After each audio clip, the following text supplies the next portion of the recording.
Olá a todos, sejam muito bem-vindos e muito bem-vindas a mais uma edição do Amarelas On Air, programa de entrevistas de Veja. Eu sou Clarice Oliveira e a gente está aqui na nossa terceira temporada. Eu já tenho o prazer de receber aqui o senador Sérgio Moro, ex-ministro da Justiça durante o governo do ex-presidente Jair Bolsonaro. Senador, seja muito bem-vindo mais uma vez. O senhor já esteve aqui em uma temporada passada com a gente, mas a gente está num cenário completamente diferente. Naquela época, o senhor falava sobre a possibilidade de ainda ser candidato à presidência da República. Isso não estava descartado, embora o senhor já tivesse naquela época mudado de partido, aderido à União Brasil e já se falasse num projeto regional. Hoje a gente vê o senhor eleito senador, né, um contexto bem diferente do que a gente imaginava naquele momento, mas eu queria que o senhor começasse a nossa conversa falando um pouquinho sobre os seus planos aí para essa nova fase, como que o senhor está encarando, está no Congresso Nacional, como tem sido essa experiência até agora. Clarice, é um grande prazer estar falando aqui com você novamente, contribuindo para esse projeto da Veja. De fato, as circunstâncias eram bem diferentes, era um ano eleitoral, coloquei no primeiro momento o meu nome como uma possível alternativa para uma terceira via que tinha uma demanda grande da sociedade. Tive que fazer um ajuste de percurso. Estou muito feliz de ter sido eleito senador da República pelo estado do Paraná, evidentemente. E agora é um desafio. Eu tenho falado, é um aprendizado e também um desafio. Um aprendizado porque estou fazendo algo muito diferente do que eu fiz em toda a minha carreira como juiz e agora como ministro. E um desafio porque eu estou vinculado a algumas pautas que às vezes são difíceis no parlamento. Por exemplo, a gente quer retomar o combate à corrupção. A gente quer fortalecer a segurança pública. Além de, no aspecto, por exemplo, da economia, eu tenho uma visão liberal da economia muito diferente da visão atual do governo. Então, tenho me colocado claramente na oposição ao governo. Eu acho que o governo está indo mal. Mas, do outro lado, eu também quero construir minhas próprias pautas no espaço possível dentro desse parlamento. Tem sido uma experiência muito interessante. Agora, não é muito estranho também para o senhor, pensando em como as coisas estavam lá atrás, o senhor agora no Senado Federal e Lula eleito presidente de novo? Olha, eu acho que é um papel importante. A gente vê que a dinâmica da política brasileira é muito peculiar, mas é um papel importante porque precisa ter uma oposição independente a esse governo. Infelizmente, uma marca ainda da política brasileira é o fisiologismo, há uma certa volatilidade dos partidos políticos. Então, é importante que nós tenhamos também uma oposição independente que não se dobra. Tem muitos colegas, muitos pares nessa linha, e o que nós temos visto é uma pauta do PT que ele está fazendo exatamente o que ele prometeu na campanha. Está se aproximando de regimes autoritários, seja no mundo, seja aqui na América Latina, não está promovendo uma abertura da economia, adota uma política de expansão fiscal. Esse arcabouço fiscal, para mim, não existe na prática.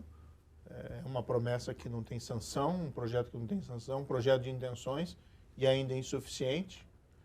Então, precisa ter uma oposição a esse governo. Estamos vendo também um desmonte das instituições, o ataque à lei das estatais. Acho que a sociedade brasileira e o parlamento precisam se colocar muito firme contra essa possibilidade e precisa ter oposição. Então, é diferente, sim, é um cenário que não se imaginava há 3, 4 anos atrás, mas é um papel necessário no Senado Federal. Mas, senador, o senhor se põe ali como uma oposição firme, mas o seu partido, querendo ou não, tem um namorinho aí bem amarrado com o governo Lula, né? Não houve uma adesão formal à base aliada, mas existe um relacionamento próximo de alguns setores do seu partido com o governo Lula. Como que é o senhor querer se colocar como oposição com um partido que tem, inclusive, assentos no primeiro escalão? O partido, a cúpula do partido, os dirigentes do partido, têm sido muito claros em permitir que cada parlamentar, seja deputado federal, seja senador, adote uma postura de independência, aderindo ou às pautas do governo ou se postando na oposição. É o meu caso, é o caso da minha esposa, a deputada federal Rosângela Moro. nós temos nos colocados claramente nesse sentido. Acima de tudo, eu devo uma fidelidade ao eleitor. E o eleitor, as pessoas que me elegeram lá no Paraná, majoritariamente são contrárias a esse projeto do Lula e do PT.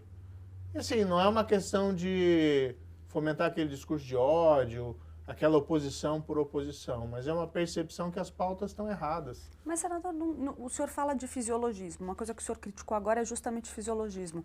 A ideia de que partidos políticos endossem essa política onde os seus integrantes, cada um faz o que quer porque é interessante, é conveniente num determinado momento, é fisiológico também, porque a gente sabe que a gente tem um número grande de partidos que têm posições ali mais ao centro ou que passam em alguma parte com o centro, que ficam com essa coisa do pezinho em cada canoa, estão sempre no barco que está governando. Não, mas a minha adesão é adesão a princípios.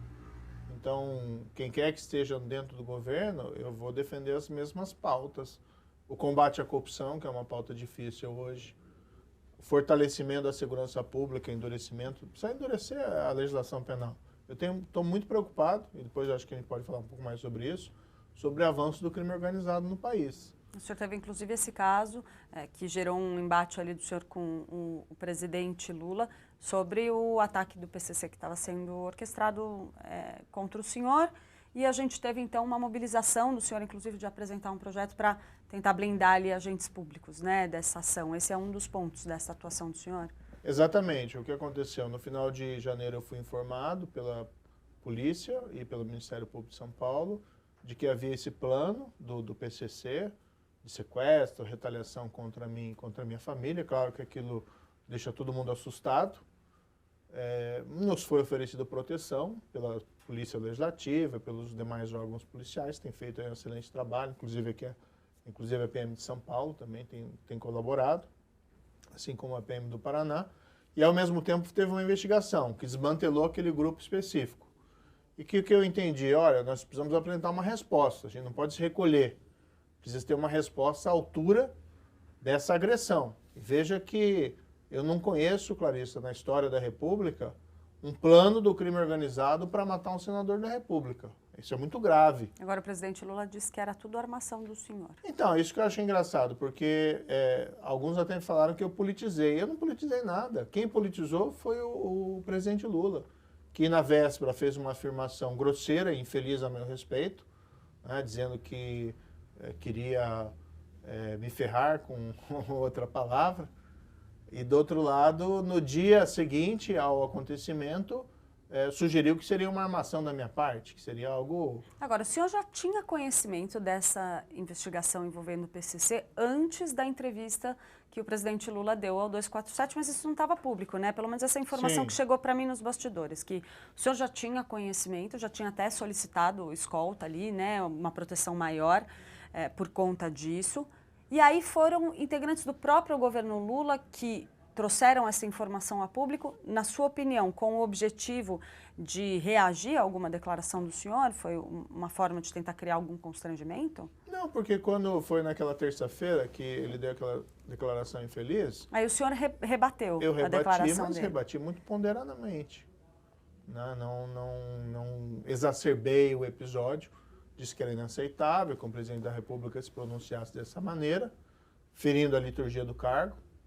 E lembro aqui que era muito criticado o presidente anterior, o Bolsonaro, por declarações infelizes e, às vezes, algumas declarações bem negativas da imprensa. E, de repente, a gente vê o atual presidente, que foi eleito dizendo ser uma oposição a esse tipo de comportamento, fazendo essas grosserias. Mas, naquela terça-feira, eu reagi de uma maneira muito moderada. Não, uma gafe verbal, um erro grosseiro. Eu não tenho costume de ser grosseiro assim, nem dentro da minha casa, entre quatro paredes. Mas, enfim, agora daí, no dia seguinte, houve a revelação, a publicização do episódio, e na quinta-feira o presidente dobrou a aposta. Aí eu tive que ir para a imprensa e falar, peraí, o senhor não tem decência? Né?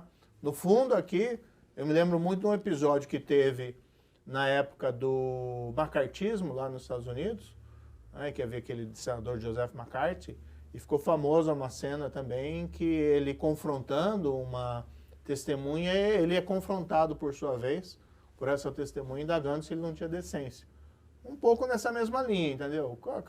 Cadê a decência presidencial em afirmar esse disparate de que o senador estaria responsável por uma armação, que seria uma fantasia? E veja que, embora ele tenha sido muito criticado, no dia seguinte, na sexta-feira, o secretário de comunicação do governo atacou a juíza do caso, que tem uma coragem de decretar a prisão de membros do PCC, encarregados de sequestrar um senador. Isso, para você tomar esse tipo de decisão, isso envolve um risco pessoal. E, de repente, veio o secretário de comunicação mentir, dizendo que ela tinha levantado o sigilo para beneficiar, sem que tivesse consentimento da Polícia Federal. E estava nos autos, foi revelado. A Polícia Federal tinha consentido com o levantamento do sigilo. E o levantamento do sigilo não mais prejudicava as investigações, porque os criminosos já tinham acesso, tinham sido presos. Então, tornar público não trazia nenhum prejuízo. No fundo, o que a gente vê, desculpe, é um governo que mente à população, que é um produtor de fake news. Veja o exemplo do presidente da República falando que a Ucrânia é responsável pela guerra. E, enfim, paradoxalmente é o mesmo governo que quer regular as redes sociais e proibir desinformação.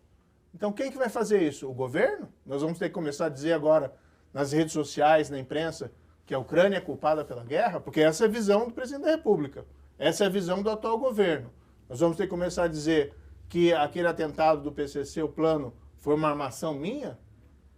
Enfim, tantas contradições que a gente se obriga a ser oposição. Agora, aproveitando que a gente está falando um pouco das brigas aí que o senhor foi parar no meio, né, senador? A gente tem tido um embate muito forte entre o senhor e o ministro do Supremo, Gilmar Mendes, também. Houve ali... Eu sou inocente, viu, Clarissa, desse embate, porque eu estou fazendo o meu trabalho como senador, olhando para frente, olhando o presente e olhando para frente. Eu não quero ficar rediscutindo o passado. Eu tenho muito orgulho do trabalho que eu fiz como juiz e também como ministro da Justiça. Não que não possa ser objeto de crítica, mas eu tenho orgulho do que foi feito. Mas eu não quero aqui fazer uma revisão histórica como quer fazer o PT. Eu tenho meus pontos de defender tudo que eu fiz no passado. Mas eu quero olhar o presente e o futuro, que é o que interessa à população. A mesma coisa vale em relação a Gilmar Mendes, a mesma coisa vale em relação a qualquer pessoa. Agora, o ministro Gilmar aparentemente tem uma obsessão, que em algumas entrevistas me agrediu, me ofendeu gratuitamente. Ele falou, por exemplo, sobre o fato de o senhor ter saído do governo e ido trabalhar para Álvares e Marçal, e ele usou a frase dizendo que esse pessoal da Lava Jato esses combatentes da corrupção, parecem gostar muito de dinheiro, ironizando que o senhor teria feito ali uma articulação, um movimento profissional com o objetivo de encher o bolso. E aí o senhor deu uma primeira resposta, a gente tem vindo ali numa troca de não só acusações, né, mas às vezes reações entre vocês dois, que já beiram aí, já foram até parar na justiça com essa história agora, sobre a história da festa junina, onde o senhor teria declarado ali que, feito alguma sugestão de que ele venderia habeas corpus. Queria que o senhor comentasse um pouquinho esse caso, essa alegação e principalmente o pedido que veio da Procuradoria-Geral da República, falando até mesmo em prisão do senhor por conta dessa declaração. Clarice, eu divirjo em vários assuntos com o ministro Gilmar Mendes. Por exemplo, eu defendo a prisão após condenação em segunda instância. Eu defendo o embate, um endurecimento da legislação contra o crime de corrupção, que traz tantos males para o Brasil. Deixa a gente para trás, é desvio de dinheiro público, gera aquele capitalismo de compadrio. E eu vejo muito positivamente o trabalho que nós fizemos na Operação Lava Jato. Quem foi preso na Lava Jato foi porque pagou ou recebeu suborno. O resto, com todo respeito, é conversa fiada. E eu não tenho ofendido ninguém, eu tenho grande respeito pelo Supremo Tribunal Federal, pelos ministros, embora eu também tenha a minha liberdade de crítica, como qualquer outra pessoa. Assim como eu elogio decisões, também as critico. E me surpreendi quando ele veio aqui, inclusive, e deu declarações ofensivas em relação à minha pessoa. Eu tive que dizer, olha, isso não é verdade. A própria questão da Álvares Marçal, depois que eu deixei o Ministério da Justiça, cumpri o período de quarentena, eu fui trabalhar na empresa, fui trabalhar nos Estados Unidos.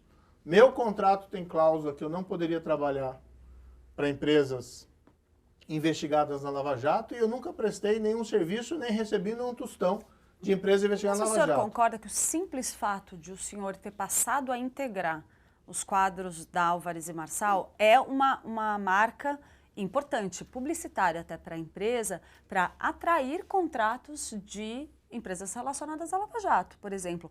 A imagem do senhor tem um peso na Álvares e Marçal. Nada a ver, Clarissa. Tanto que o contrato que é questionado, da Odebrecht, o contrato dela, que ela foi nomeada pelo juiz.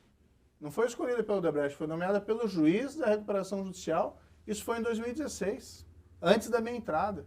Então vai se criando uma fantasia, uma narrativa maluca. Eu, na verdade, não conheço muito esse setor de recuperação judicial, nunca tive familiaridade. Eu vim a conhecer o nome da Álvares Marçal em 2020. Nunca tinha ouvido falar antes, que mais demérito meu pela ignorância do que pela empresa, que é uma empresa conhecida internacionalmente, com várias agências e filiais. E de repente vem aqui e mente, dizendo que eu tinha indicado a Álvares Marçal lá atrás, em 2016, está mentindo. Não tem nenhum elemento que justifique uma afirmação dessa. Mas assim, como eu disse, a minha preocupação é fazer um bom trabalho. Como senador, apresentar projeto, aprovar projeto, defender aquilo que eu me comprometi na campanha. E, infelizmente, diante do atual governo, fazer oposição, para evitar que o Brasil piore, que a gente perca os avanços que nós tivemos nos últimos anos. E a gente vê que é um governo que tem atacado lei das estatais, reforma do ensino médio, tem agora, a meu ver, tem alguma influência nessa volta da contribuição sindical, então tem que fazer oposição. Eu não tenho nenhum interesse em ficar brigando com o Supremo ou com o ministro Gilmar Mendes. Agora, infelizmente, ele veio aqui e fez essas ofensas gratuitas. Em relação a esse episódio, isso está muito claro. É um vídeo que eu não divulguei, eu não tenho esse vídeo. Da história da venda de habeas corpus, né? Na verdade, o que aconteceu? Na sexta-feira, ou numa quinta-feira, foi divulgado esse vídeo, não sei quem divulgou, eu não tenho o vídeo, não sei quem gravou. Quando é esse vídeo, senador? Esse vídeo, quem tem que dizer isso quando é a Procuradoria-Geral da República, que não fez a lição de casa. O que aconteceu foi que esse vídeo foi divulgado numa quinta-feira, tá? 3 dias depois, na segunda-feira, já houve uma denúncia, eu não fui ouvido. Aí a denúncia fala assim, em data, hora e local não sabido. Quem tem que esclarecer isso é a Procuradoria. E se tivesse me chamado, eu esclareceria. Tem um outro vídeo que foi divulgado na mesma data, provavelmente pelas mesmas pessoas, que envolve minha esposa. E que deixa mais claro que é um contexto de festa junina. Quem está falando de prisão em festa junina, aquela brincadeira da cadeia. Naquela brincadeira da cadeia, você entrega uma prenda para a pessoa ser solta. Então, é um contexto absolutamente jocoso, de brincadeira. Pode-se até dizer que é uma brincadeira infeliz, e eu concordo, mas foi um momento ali de descontração e um vídeo fragmentado. Mas quando o senhor fala infeliz, o senhor se desculpa por ter falado isso? Pensando, como o senhor mesmo falou antes, na liturgia do cargo, o senhor acha que cabe o senhor se desculpar por essa brincadeira se o senhor mesmo considera infeliz, partindo-se do princípio, sem tirar do contexto que o senhor insiste que foi uma brincadeira, a gente viu as imagens, sugerem que sim, era uma brincadeira. Ainda assim, o senhor mesmo estava falando na liturgia do cargo. Dada a importância política que o senhor tem, o cargo não imporia ali um cuidado de não atacar, nem que seja na brincadeira, um outro agente político importante? Não, mas veja, o grande problema aqui, 3 dias depois eu sou denunciado pela Procuradoria-Geral da República. Esse é o grande problema. A Procuradoria-Geral da República se sente à vontade para denunciar um senador da República em 3 dias, sem ouvi-lo, com base num fragmento de vídeo que sabe Deus quem divulgou. E a Procuradoria ainda faz a afirmação que fui eu que divulguei o vídeo. Não tem nenhuma base para fazer essa afirmação e não fui eu. Entendeu? Então eu sou indignado com essa situação e esse é o contexto específico. Que a declaração foi ali infeliz, mas foi uma declaração a título de brincadeira, não uma imputação de um crime ao ministro Gilmar Mendes, né, dizendo que faz isso ou faz aquilo. Isso não existe, não tenho conhecimento de nada. Mas o senhor falou especificamente do ministro Gilmar Mendes, não de outros, mas, né? Assim, se a PGR me acusasse de dizer que o Gilmar Mendes, ministro Gilmar Mendes, vende habeas corpus para soltar de cadeia de festa junina, aí poderia dizer que essa afirmação é verdadeira, que eu fiz essa afirmação lá. Mas, evidentemente, não faz o menor sentido. Mas aí eu, por uma exemplo, pura brincadeira, senador, como jornalista, tenho aqui um certo grau de liberdade por ser colunista para, inclusive, fazer críticas que possam vir com ironia ou com alguma brincadeira, eventualmente num comentário, numa live onde a gente esteja fazendo uma análise da conjuntura, mas a gente tem uma pessoa ali, por exemplo, numa posição de jornalista, tem a compreensão de que às vezes uma brincadeira, uma piada mal colocada, pode ter repercussões jurídicas, né? A gente vê, existem vários jornalistas que por piadas... criminal? Não, sim, até não estou entrando no mérito, acho que o senhor tem todos os argumentos para criticar a posição da PGR e a rapidez nesse processo. Acho que o senhor argumentou bem a sua posição nessa questão, mas não muda o fato de que o senhor, como um agente público, mesmo que não tivesse ainda naquele momento no cargo de senador da República, era um agente público que estava fazendo uma piada sobre outro político importante, uma figura pública importante, né? Então, eu gostaria, assim, que o senhor avaliasse ali para mim. O senhor acha que o senhor errou na mão nesse ponto? A brincadeira foi infeliz, o senhor falou, mas o senhor acha que é uma coisa que hoje, voltando atrás, o senhor não faria ou simplesmente não? Foi só um contexto de brincadeira, poderia fazer de novo? É uma declaração infeliz e ninguém fica orgulhoso de dar uma declaração infeliz. Mas jamais foi dado com o intuito de ofender ou de divulgar. E não justifica na avaliação do senhor o processo que foi conduzido pela PGR. Quem são os verdadeiros vilões nessa história? Foi quem pegou o vídeo, fez a fragmentação e divulgou de maneira maliciosa. Disseram que foi o senhor disse que não. Quem o senhor acha que fez isso? Não tenho a menor ideia. E veja que isso é uma coisa que faz tempo. Então alguém guardou e divulgou. Por que alguém faria isso, Clarice? E aqui vem uma questão que a gente sempre coloca. Quem se beneficia de um crime desse? Quem se beneficia dessa divulgação? É alguém que queria me indispor com o Supremo Tribunal Federal e ficou aguardando um momento para fazer essa divulgação. Por que divulgou bem nessa quinta-feira ou nessa sexta-feira? Não sei, isso que tem que ser apurado. Agora, quando a PGR, com base nesse fragmento, faz uma denúncia, ela está fazendo o jogo do bandido. Ela está fazendo o jogo da pessoa que divulgou o fragmento. Por que ela não foi investigar exatamente quem divulgou esse fragmento? Essa é a verdadeira pessoa responsável pela ofensa.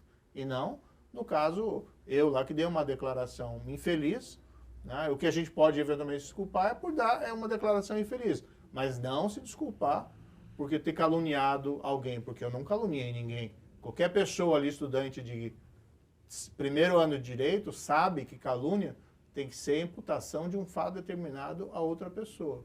O que a gente tem ali é um acesso acusatório, que quem tem que dar explicação é a PGR, porque agiu dessa forma. E aí, senador, que fique muito claro aqui para quem estiver acompanhando a gente que eu não estou fazendo nenhuma acusação pontual, mas é uma história que eu ouvi nos bastidores. Queria saber a opinião do senhor, porque tem a ver com o próximo assunto que eu quero perguntar ao senhor. De que o vazamento desse vídeo teria vindo das mãos de pessoas que gostariam de ver o senhor com um projeto eleitoral bem forte para 2026, pensando até mesmo num projeto nacional. E que essas pessoas teriam interesse em manter o senhor no holofote. Que haveria aí um movimento em volta do senhor para retomar um projeto de uma candidatura presidencial, se possível. Como que o senhor enxerga essa possibilidade? Isso ainda está no horizonte? Qual que é o seu plano específico para 2026? Eu sei que o senhor acabou de se eleger senador, tem um mandato aí de 8 anos pela frente, mas a gente sabe que o que não falta é senador que sai, concorre à eleição e depois volta justamente porque não tem o risco de ficar sem mandato. Aí entra na mesma loucura do Lula, de dizer que o plano do PCC é uma armação para me projetar. Que algumas pessoas você falam, não, poxa, mas isso é bom politicamente para você. Eu falei, olha, porque pode o argumento até ser bom politicamente, mas assim, vale o preço, né? O argumento era que todas essas brigas estão colocando o senhor em evidência, num momento que o senhor estava mais apagado. e que isso lhe dá projeção política que seria do seu interesse pensando num projeto eleitoral. Mas não me interessa isso. Imagina assim, o custo-benefício, plano do PCC para sequestrar e matar e ter alguma evidência política naquele momento. Então, claro que eu não tenho o menor interesse num plano do PCC para me sequestrar. Da mesma forma, assim, não tenho nenhum interesse em gerar ruído com o Gilmar Mendes, com o Supremo Tribunal Federal. Eu quero discutir propostas, ideias. Tanto assim, quando teve a questão do PCC, o que eu fiz? Eu apresentei um projeto. Eu estou apresentando o projeto lá da volta da prisão em segunda instância. Estou defendendo lista de nomeação para PGR, que são coisas importantes para o país. Então, não tenho nenhum interesse nesses percalços, vamos dizer assim. Mas o senhor está se apresentando, por exemplo, como uma pessoa que vai aí fazer um combate no Congresso Nacional ao crime organizado. E aí vem o crime organizado e planeja um assassinato do senhor. Isso traz, né, toda uma aura aí que projeta o senhor politicamente. Olha, ficaria bem sem o plano do PCC, viu? Você pode ter certeza que não tem nada a ver com isso e não tem o menor interesse nisso. E, no fundo, isso é uma retaliação... Tem o menor interesse em ser assassinado, né? E essa é uma retaliação do trabalho que a gente fez com o Ministério da Justiça. Não teve ministro da Justiça que foi mais rigoroso contra o crime organizado. A gente, por exemplo, pegou o pessoal do PCC, que está aqui em São Paulo, a cúpula, e transferiu para presídios federais de segurança máxima. Tudo bem, foi o Ministério Público que requereu? Foi. Foi a Justiça que deferiu? Foi. Mas quem deu as condições estruturais para fazê-lo foi o governo, na época que eu era ministro, o governo Bolsonaro eu era ministro da Justiça, e o governo de São Paulo, na época do João Dória, porque os outros governos não fizeram anteriormente, se acomodaram. E o que isso é importante? Que hoje os presídios federais são fortalezas, não tem fuga, não tem celular lá dentro. E todas as visitas são monitoradas em parlatório de vidro. Então isso gera um impacto muito grande na capacidade desses criminosos comandarem o crime lá de dentro. Além disso, o que a gente fez? A gente aprovou lei que ampliou o confisco do produto do crime, que é aquela ideia de que o crime não deve compensar. A gente aprovou a lei do confisco alargado, isso tanto na lei antidrogas como no Código Penal. Isso é uma arma poderosa contra essa criminalidade. E a gente investiu em programas do Ministério da Justiça que fizeram a diferença, como, por exemplo, o programa Vigia nas Fronteiras, que levou a uma elevação enorme de apreensão de drogas e de armas. Então, a gente combateu o crime organizado para valer e, infelizmente, surgiu essa reação. Agora, por mais que isso eventualmente te beneficie politicamente, o preço não vale. Eu preferia muito mais estar tranquilo, sem ter essa ameaça, do que ter uma consequência política positiva em decorrência disso. Mas o que acontece? Você também não pode baixar a cabeça. Então, se eles vêm para cima de você, você tem que apresentar uma resposta. E a resposta que eu apresentei é um projeto de lei que visa suprir uma grande lacuna, que é criminalizar o planejamento desses atentados contra agentes da lei. Porque a gente precisa proteger os agentes da lei que se expõem para combater o crime organizado. Porque se a gente não protegê-los, a gente vai perdê-los. Seja pela retaliação em si, seja porque ninguém mais vai ter coragem de enfrentar esse desafio. Agora, senador, o senhor mencionou aí a sua atuação no Ministério da Justiça.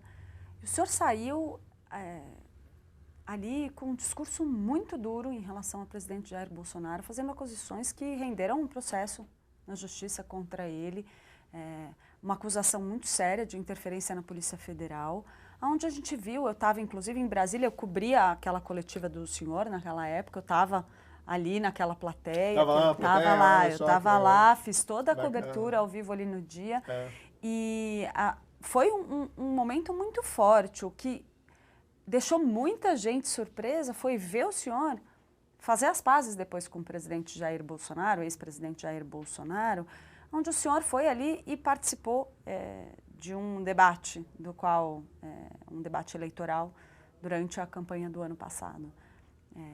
Essas acusações contra ele ainda estão sendo investigadas. E aí parece que tudo voltou para debaixo do tapete. Como que o senhor responde a isso? O senhor hoje é amigo do presidente Jair Bolsonaro, do ex-presidente Jair Bolsonaro? É tudo águas passadas? Vocês fizeram as pazes e o que aconteceu lá atrás está perdoado? Nós temos que ter em consideração que hoje existe, o governo Bolsonaro não existe mais. que nós temos hoje é o governo Lula. Um governo que está fazendo o país caminhar para o abismo, nos aproximando de autocracias, gerando animosidade com as democracias ocidentais, Estados Unidos, União Europeia, e comprometendo os nossos valores, e inclusive a nossa imagem internacional. Um governo que quer controlar as redes sociais. Olha, tirar ameaças e incitação à violência das redes sociais, perfeito. Agora, controlar o que eles chamam de fake news, desinformação, é um problema. Porque quem vai dizer o que é verdade e o que é mentira? O presidente que diz que a Ucrânia é culpada pela guerra está mentindo. Mas veja que esse é o mesmo governo que quer controlar e dizer o que é verdade nas redes sociais. Um governo que faz com que o Brasil tenha parado de crescer e o desemprego voltou a aumentar. O Brasil vinha numa crescente, nós tínhamos hoje uma perspectiva de queda de juros se não houvesse esse descontrole fiscal que o governo está patrocinando. Um governo que vai para cima da lei das estatais. Muita gente critica a Lava Jato. Eu disse, eu tenho orgulho da Lava Jato. Mas a lei das estatais é praticamente uma unanimidade. Porque você busca impedir o loteamento político partidário das estatais. De botar lá o amigo, de botar lá o político que não se elegeu num cargo na estatal, que ele não entende nada daquele assunto. E ele utiliza aquilo o quê? Para conseguir poder político.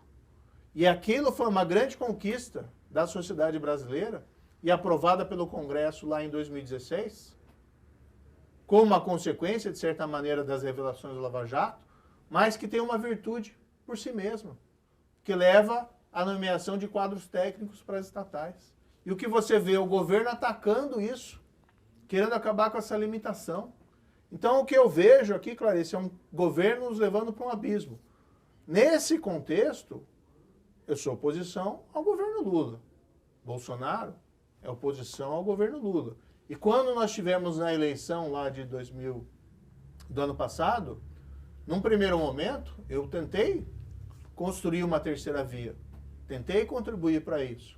Quando chegou uma situação em que há Lula e Bolsonaro, eu não posso apoiar o Lula. Eu também não posso ficar neutro. Porque eu sei que é uma tragédia econômica e é uma tragédia moral para o país, como a gente está vendo aqui isso se confirmar. Mas o senhor fez mais do que isso. O senhor o acompanhou num debate presidencial, numa estratégia que acabou transmitindo para o eleitor que estava acompanhando aquele confronto que o senhor estava fazendo mais do que simplesmente tomar uma posição contra o governo Lula.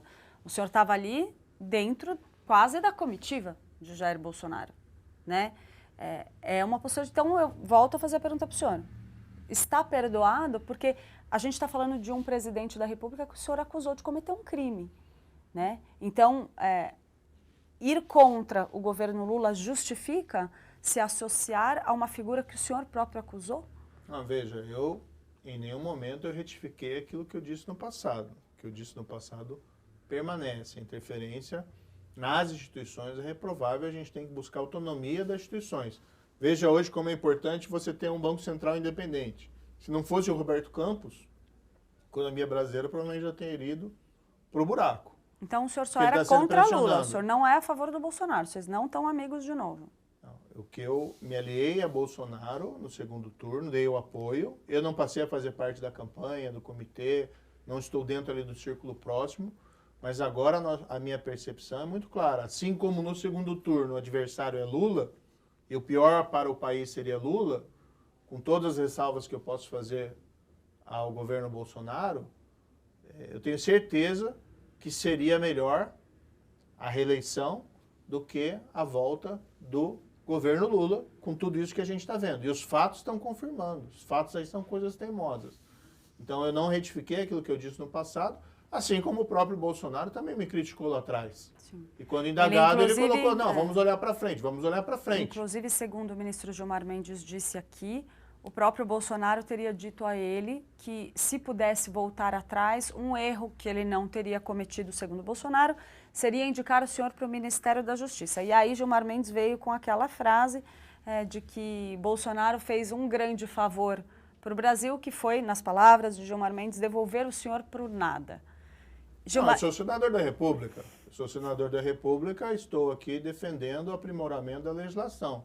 Então, esse nada dele, eu não entendo muito bem o que ele quer dizer. Mas a posição do ex-presidente Jair Bolsonaro nisso, de dizer que foi um erro indicar o senhor como Olha, Ministério da eu, na Justiça. verdade, não tenho... O meu interesse hoje é fazer oposição ao governo Lula e construir minhas próprias pautas. Então, assim, eu não tenho essa obsessão nem por Gilmar Mendes, nem por Bolsonaro, nem nada. Nem por Lula. E eu nunca levo essas questões do lado do ponto de vista pessoal.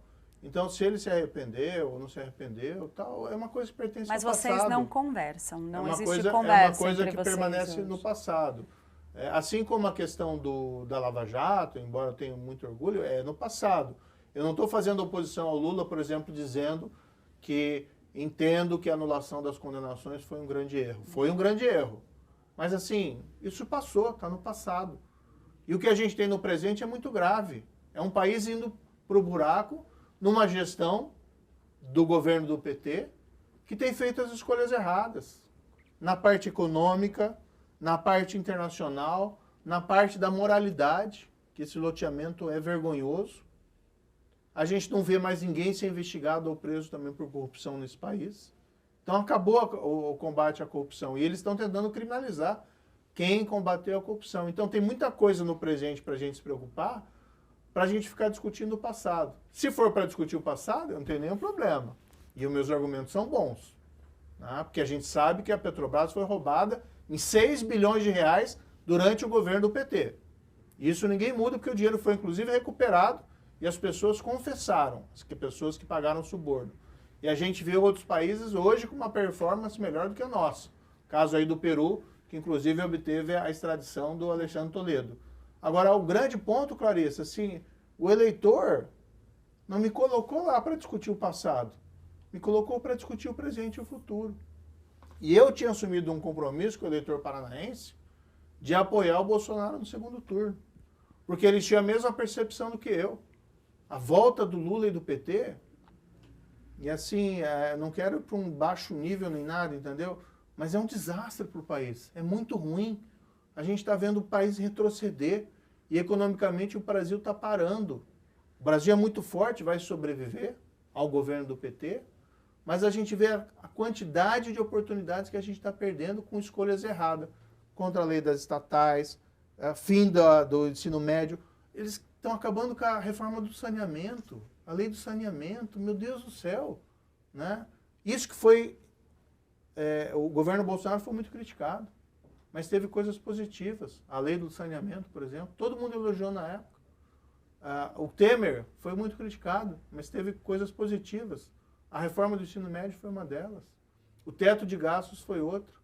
E agora, de repente, está tudo indo água abaixo por um governo cujo único projeto é desconstruir e reescrever a história. Agora, senador, falando um pouquinho do presente, a gente teve aí nas últimas semanas, a gente assistiu à queda do primeiro-ministro no governo Lula em tão pouco tempo. É uma decisão que veio no meio de muita polêmica por conta do vazamento dessas imagens que mostram o então ministro do GSI, Gonçalves Dias, e também agentes do GSI atuando ali dentro do Palácio do Planalto, enquanto os atos golpistas de 8 de janeiro estavam se desenrolando. Eu queria, até o senhor sendo uma pessoa do meio jurídico, uma avaliação do senhor de todo esse episódio, do vazamento dessas informações, dessas imagens, como que isso impacta no cenário político aqui no Brasil e de que forma que as autoridades estão lidando com essa questão, se está no caminho certo ou não na avaliação do senhor. Nós temos que deixar muito bem claro que aquela violência, a invasão e a depredação do Supremo, do Congresso e do Planalto foram inaceitáveis. Ninguém concorda com violência. As pessoas têm direito de se manifestar e protestar contra todo mundo. Né? Seja Supremo, seja quem quer que seja, mas não pode recorrer à violência. Agora, existe um outro aspecto dessa história, que é toda essa estranheza em volta da incapacidade do governo federal, já eleito, de evitar esse episódio. Se fosse eu, ministro da Justiça, eu convocava a Força Nacional e botava lá 500 homens na Praça dos Três Poderes. Chamava o batalhão de defesa da Guarda Presidencial O senhor acha que houve omissão por parte do governo Lula? Houve uma ação política para, quem sabe, até permitir que essa depredação ocorresse para colher algum benefício político? É isso que muitos bolsonaristas alegam hoje em dia. Eu creio que nós temos que ter investigação antes de ter essas conclusões, e a CPMI serve para isso. O próprio ministro Alexandre de Moraes despachou semana passada e utilizou a palavra incompetência. No mínimo, teve incompetência. Uma incompetência grave. Porque, sinceramente, se eu recebo um relato de inteligência... Você não acha que as imagens mostram um pouco mais que incompetência? Não. Quando a gente vê os agentes do GSI ali descansando enquanto a quebradeira está acontecendo? São palavras tuas, viu, Clarissa? Sim, é um a passo gente tem a mais. Fotos, a gente tem fotos sim. de policiais tomando água de coco enquanto a evasão estava acontecendo. Aí são imagens, são cenas. A gente vê. Não, as pessoas estão para... Tem algumas cenas que são comprometedoras para os agentes da lei que estavam ali para garantir a segurança do local. Né? Isso eu estou falando de forma muito genérica, claro. Eu acho que não cabe aqui fazer acusações individuais, mas a gente tem imagens que são, no mínimo, comprometedoras. Com certeza, não, eu concordo com você. Mas eu não quero fazer afirmações antes de ter investigação. O que a gente vê? No mínimo, incompetência. O próprio ministro Alexandre já disse isso de maneira muito clara. Não existe justificativa. Quando eu fui ministro da Justiça, por exemplo, a gente teve uma crise de segurança no 4º dia de janeiro, lá no Ceará. A gente mandou Força Nacional e resolveu o problema lá em um mês. Então, porque é no começo do governo, então não, já assumiu e tinha um período de transição. Isso eu não estou falando especificamente do Ministério da Justiça, mas estou falando em geral desse governo que foi incapaz. E aqui você tem uma diferença fulcral em relação àquilo que aconteceu nos Estados Unidos, que foi a invasão do Capitólio, que aquilo ocorreu durante o governo Trump. O Trump ainda estava no poder e, em tese, ele seria o beneficiado. Aqui não, o governo Lula já estava, havia um governo de transição, já tinha tido a posse e foi incapaz de resolver. Agora, as imagens sugerem talvez algo pior. Tá? Algo pior. E o que mais surpreende nessa história, Clarissa, foi que isso foi sonegado. Isso foi sonegado da sociedade brasileira. O senhor se refere ao sigilo que foi imposto a essas imagens por parte do governo federal? Certamente. O sigilo que foi... E houve pedidos pela Lei de Acesso de Informação, de vários órgãos de imprensa. Houve também pedidos da parte lá da Câmara dos Deputados. Houve pedido da CPI, da Câmara Distrital, lá em Brasília, e foi negado. E cada vez aparece uma história diferente. No começo ali falava que não tinha as imagens, tinha uma câmera quebrada. Depois isso foi já dito diferente, que tinha todas as imagens e tinha sido repassado. A gente ficou sabendo disso, dessas imagens chocantes, porque uma rede de televisão divulgou-as através de um vazamento. 100 dias, mais de 100 dias depois do episódio, isso veio à tona por conta de um vazamento e não da investigação da Polícia Federal. E veja que mais surpreendente ainda. Naquela primeira semana, depois do 8 de janeiro, o governo, provavelmente, divulgou, selecionou imagens e repassou a uma rede de televisão, que fez o seu papel e divulgou. Mas aí o senhor está partindo da premissa que foi o governo, a partir da hora em que a gente tem uma informação, pelo menos uma das versões colocadas, é que essas imagens foram distribuídas a órgãos de investigação. Logo, qualquer um desses órgãos poderia, em tese, ter vazado. O senhor está acusando o governo Lula de ter feito esse vazamento. Tudo não, governo. algum órgão Tudo de investigação que tivesse envolvido poderia ter vazado e não necessariamente a equipe de comunicação do governo. Por exemplo, vou te dar um exemplo aqui. A questão do relógio. Então, lá na primeira semana depois de 8 de janeiro, foi divulgado a destruição do relógio, aquilo chocou todas as pessoas, poxa, patrimônio público, presente do Dom João VI, né, vândalos e vandalismo não se justifica. E agora nós ficamos sabendo, semana passada, que tinha outras cenas do relógio. Mas não tem dúvida de que houve vandalismo nesses atos, Houve, mas, por exemplo, aquelas pessoas que colocaram o relógio no lugar. O senhor acha que a conduta tinha que ser individualizada? Porque essa é uma discussão importante nesses atentados. Exatamente. Que os processos estejam sendo analisados, por exemplo, no Supremo Tribunal Federal. A gente está lidando com um primeiro pacote de 100 denúncias que começou a ser apreciado pelos ministros do Supremo. O senhor é contra essa generalização no julgamento? Porque são muitas pessoas envolvidas. A gente está falando de 1.400 denunciados quase até o momento. Como fazer isso? O senhor, como uma pessoa que já esteve ali com a caneta na mão como juiz, é possível individualizar essas condutas, como o senhor mesmo está defendendo agora? É possível. Veja que nós temos que diferenciar situações ali.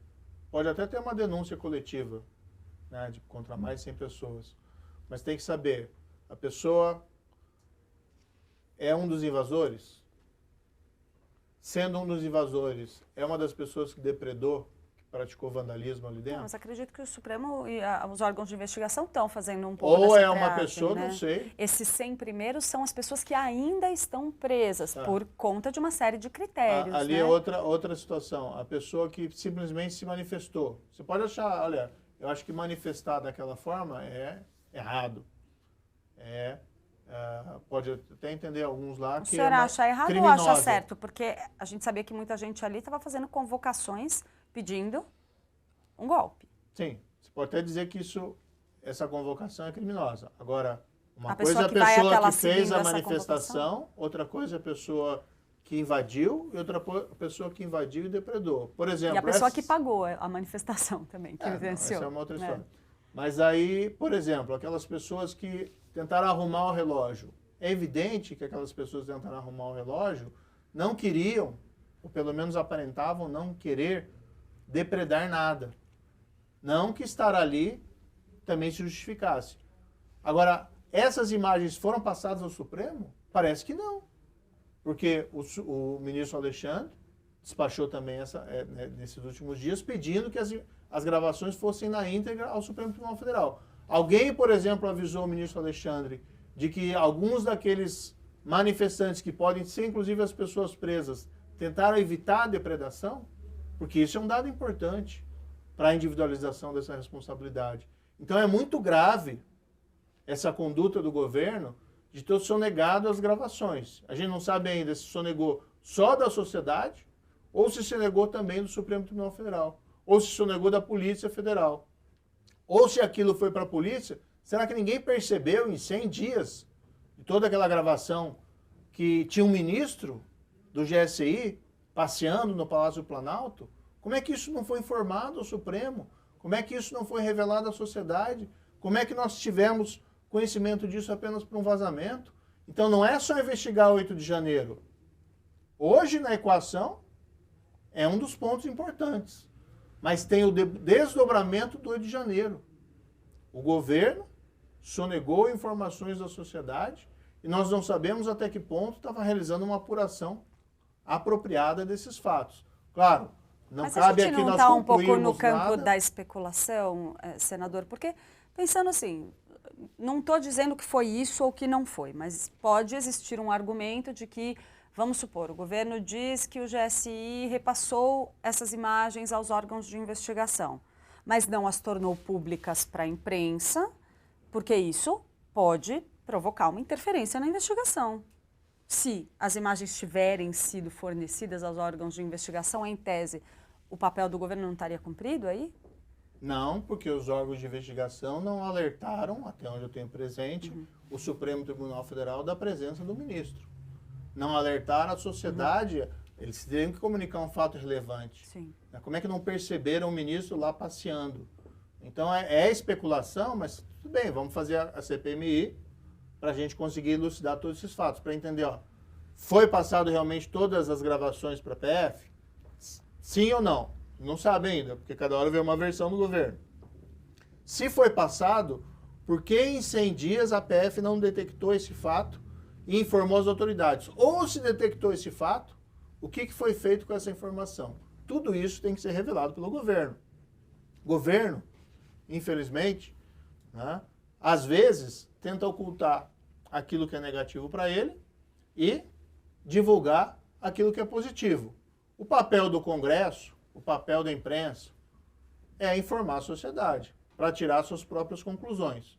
Agora, se houve uma obstrução da justiça, isso é tão grave quanto os acontecimentos do 8 de janeiro. E aqui disse muito claramente no início, ninguém aqui quer justificar, não é meu caso, não quero justificar aquela violência do 8 de janeiro, de forma nenhuma. Aquilo é reprovável e as pessoas têm que ser responsabilizadas. Agora, se houve realmente obstrução, e aqui vamos colocar como uma possibilidade, sem que esteja fazendo uma afirmação, esses fatos também têm que vir à luz. Pensando um pouquinho na CPI, o senhor está comentando agora a necessidade desse trabalho, o senhor é um defensor, mas a gente tem um histórico no Brasil muitas vezes complicado em que CPIs acabam sendo palanque político e só.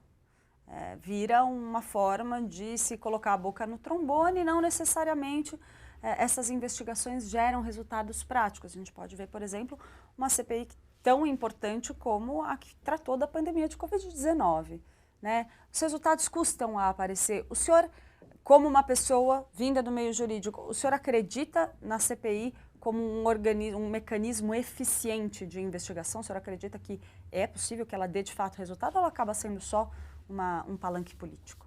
É difícil colocar isso em termos absolutos. Né? Tem CPIs que geraram um resultado muito positivo, que foi uma investigação, por exemplo, o caso da CPI dos Correios, que acabou propiciando a investigação do mensalão. Que o Lula disse que não existiu, mas, enfim, né, todo mundo sabe que existiu. Eu participei até do julgamento, na época, como juiz convocado no Supremo, auxiliando lá, mas auxiliando, e a gente via lá que tinham distribuição periódica de suborno a parlamentares, para apoiar o governo federal. Né? Aí o discurso é que não era em bases mensais, então não pode chamar que é mensalão. Mas esse é o menor dos problemas. Teve CPIs, no entanto, que não geraram bons resultados. Na própria época que existia Lava Jato, foi feita uma CPI da Petrobras, na Câmara, que, sinceramente, foi péssima. Mais atrapalhou do que ajudou. Ainda assim, é uma forma de tentar colocar uma luz. Se essa CPMI vai ser ou não bem sucedida, essa é uma questão que ainda vai ser respondida. Mas, diante dos acontecimentos, há uma dúvida muito razoável sobre a incapacidade dos órgãos de investigação tradicional de tratarem esses temas com a necessária isenção. Porque não é explicável até o momento o fato da presença do ministro Gonçalves Dias, naquele contexto, naquelas circunstâncias, com aquela passividade, ter sido até hoje sonegado da população. Não é explicável o fato de ter havido uma divulgação seletiva daquelas imagens com a ocultação de imagens muito relevantes que a sociedade tinha o direito de conhecer. Então precisa ter uma CPMI para que tudo isso seja, pelo menos, potencialmente esclarecido. Senadora, eu vou mudar um pouquinho aqui de assunto para trazer uma informação que me passaram nesta semana que eu achei curiosa. Tem uma tese circulando ali dentro do bolsonarismo de uma ala que não é muito próxima ali, por exemplo, de nomes como o governador de São Paulo, Tarcísio de Freitas. Essa turma fala em um projeto eleitoral para 2026, para a presidência da República, para o caso de o ex-presidente Jair Bolsonaro ser tornado inelegível. E esse pessoal fala em, eventualmente, insistir em lançar Michele Bolsonaro como candidata. E aí eles propõem que o senhor seja vice dela. O que o senhor acha? Não, eu estou focado no meu mandato de senador. Né? Não estou pensando em 2026 e jamais, né, teria uma ideia de ser vice ou coisa parecida. O senhor jamais aceitaria ser vice, não é um plano do senhor? Não, meu plano é realizar um bom mandato como senador. Né? Daqui a 4 anos a gente vai pensar o que vai eventualmente fazer. Mas se eu ficar 8 anos... Mas então o senhor não descarta, né? Se eu ficar 8 anos... Não tem isso no horizonte agora, mas o senhor não descarta. Não, eu acho que tem outros nomes. Vai avaliar daqui a 4 anos. Tem outros nomes para a presidência. Você mencionou bem o Tarcísio, é um nome forte para 2026. Tem o governador Romeu Zema, que acho que é um outro nome forte.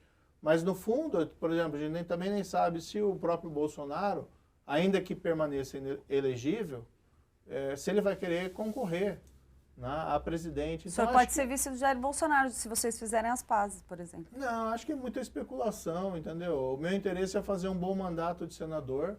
Acabamos de passar de uma eleição presidencial, então acho muito cedo e prematuro qualquer discussão. E a gente tem que ter uma preocupação que nós temos, infelizmente, puxa, é chato falar isso, mas a gente tem que segurar o governo, porque as pautas do governo são muito ruins. E a pauta do governo é um retrocesso. Então a gente tem que tentar lá no Congresso Nacional fazer oposição e segurar esses projetos ruins. Mas a oposição está sabendo se articular, porque o que a gente vê é os partidos que eram ali do Centrão, muitos deles que estavam profundamente aliados ao ex-presidente Jair Bolsonaro, já se bandeando para o governo Lula e fazendo ali um balcão de negócios nos bastidores para ver se vale a pena essa virada de casaca ou não. O governo não aprovou nada no Congresso até agora, nada de relevante. Não tem projeto, não tem plano para o país. Até eu ouvi uma entrevista do governador Tarcísio. Mas ainda assim há um diálogo, inclusive, do seu partido com Lula. Mas diálogo sem resultado, não tem projeto. Né? Pode ser até que tenha muitos parlamentares que queiram apoiar o governo Lula, mas não tem projeto. O único projeto é o retrocesso. Mas tem ministro indicado pelo seu partido, senador. É parte de um projeto. Não, isso é participação num projeto. A gente está falando de oposição no Congresso. O que a gente vê no Congresso é que o governo não foi testado. E eles mesmos dizem isso. Eles não têm base. Mas também... O arcabouço fiscal, o senhor acha que é o primeiro grande teste? O senhor acha que o governo consegue aprovar esse projeto? Esse arcabouço fiscal, olha, o que foi apresentado lá é uma brincadeira, não é um projeto de verdade. É uma carta de intenções que ainda leva a uma expansão da dívida pública, porque ali o arcabouço é muito frouxo. E existe uma questão objetiva. Se nós não controlarmos os gastos do governo, os juros não vão cair. Se culpa lá o Roberto Campos, mas na verdade o grande culpado dos juros estarem nesse patamar é o governo gastador. O governo quer subir impostos. A gente vê um governo cujo plano é o quê? Subir impostos. Daí, de repente, ele apresenta uma ideia para subir impostos, daí ele desiste, porque teve uma repercussão ruim na opinião pública. Cadê o projeto? Nem o ministro da Fazenda sabe como é que ele vai aumentar essa carga tributária em 150 bilhões de reais. Só temos platitudes. Hoje eu vi uma declaração lá que nós temos que o governo vai atrás das isenções e renúncias tributárias injustificáveis. Meu Deus, são 100 dias de governo. Pode nominar alguma que vai atrás? Ou não deu tempo ainda, em 100 dias de governo, para apresentar um projeto minimamente definido? Então, eu não quero fazer oposição por oposição, ou parecer que estou querendo fazer no grito oposição, mas um projeto, pelo amor de Deus, para o país, um plano para o país. Até para a oposição poder se opor no Congresso, porque até agora não existe projeto, não existe nem nada para o governo ser derrotado. Foi apresentado um arcabouço fiscal, desculpa a sinceridade, muita gente fala, isso é positivo e tal. O melhor elogio que eu encontrei foi, é melhor do que nada. Isso não basta. Isso não basta para o país voltar a crescer. Então, infelizmente, aquilo que eu disse ano passado, que a volta do PT ao poder seria uma tragédia moral e econômica, vai se confirmando. Senador, infelizmente o nosso tempo acabou. Eu queria agradecer muito a presença do senhor aqui mais uma vez. O senhor sempre bem-vindo. Muito obrigada por ter vindo aqui conosco hoje. Muito obrigado, Clarice. Foi um prazer e estamos à disposição sempre para conversar. Queria também aproveitar e agradecer a todos vocês que acompanharam mais esta edição do Amarelas On Air. Lembrando que a gente volta sempre, todas as semanas, com um entrevistado diferente. Eu sou Clarice Oliveira. Se você tiver acompanhado essa entrevista aqui, pegou na metade, vai lá nas nossas redes sociais, que você encontra a íntegra desse programa ali disponível para vocês. Eu volto com vocês na semana que vem. Uma boa semana, até lá.